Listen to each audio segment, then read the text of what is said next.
Welcome back. You're watching On Point. Authorities deny a supposed plan to enter the residence of former President Rodrigo Duterte in Davao City. Meantime, Congressman Paolo Duterte is facing complaints of physical injuries and grave threats in the city. Let's get on point with Davao City Police spokesperson, Police Major Catherine De La Rey.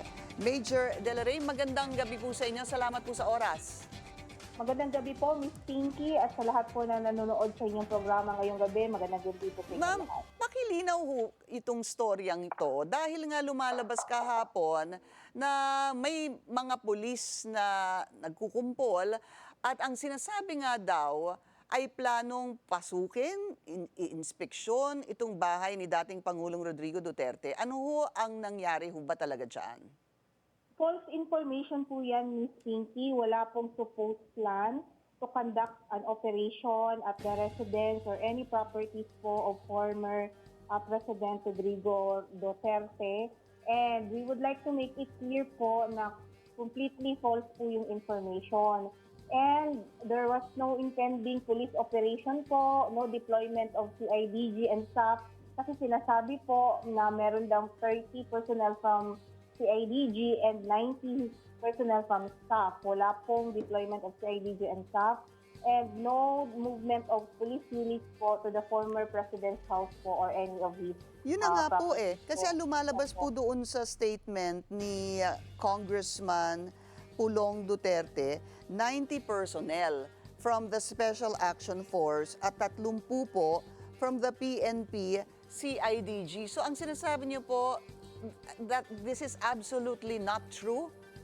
Yes po, Miss Pinky.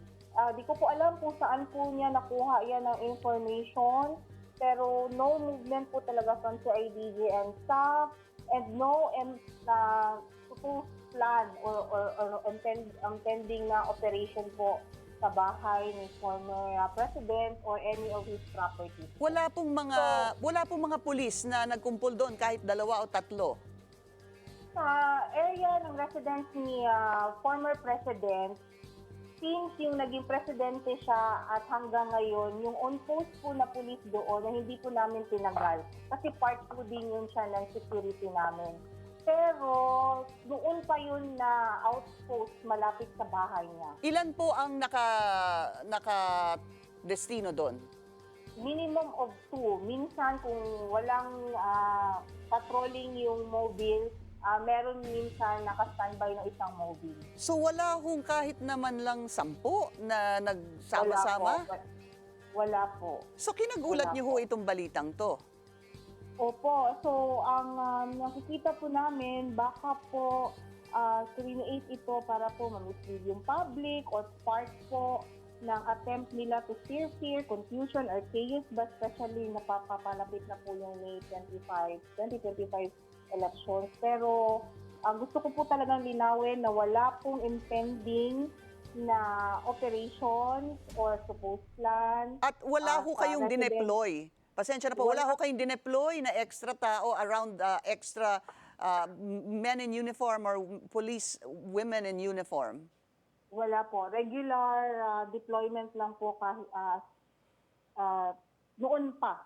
Kahit noon pa. Regular deployment lang po dun sa vicinity po ng bahay ni former president. Wala po additional na sa sinasabi nila na ang sinasabi kasi nila is may search warrant, pero wala naman po kasing in-apply na any search warrant po para sa properties ng STRRD. Ang kasabay ho kasi ng balitang ito, Major De La Rey, ay yun nga daw po, 90 daw na mga SAF at CIDG ang isa-search o nandyan para i-search ang bahay ni dating Pangulong Rodrigo Duterte. At ito po ay inyong sinasabing walang katotohanan. Pagkatapos po noon... Opo. Kasi wala din naman pong na-issue na search warrant.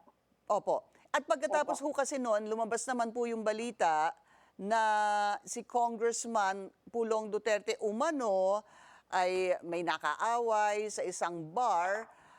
Ano ho ba ang nangyari doon? Dahil ang lumalabas ay this happened in a bar in February?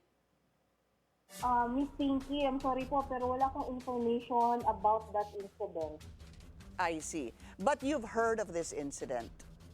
Ngayon ko lang po narinig yan na incident. I see. At tinatanong ko lang ho, Major, kasi is there a possibility that there were possibly policemen there because of that incident? Although that's a little hard to connect dahil Pebrero pa po yan. Yes po, yes po. Okay, so wala ho kayo, ngayon nyo lang ho narinig yung balitang yan? Opo, What- tungkol dun sa incident sa bar, ngayon ko lang po narinig yan na balita. Wala po yung sinasabing alleged victim na pumunta ho ba sa police? Meron ho ba kayong blotter ng biktima, ng sinasabing biktima? I-verify ko po muna ang tungkol sa Miss Pinky. Tingnan ko po yung sinasabi niyo po na lumalabas sa video kung saan po yan na area. And then, i-update ko po kayo tungkol dyan. Okay.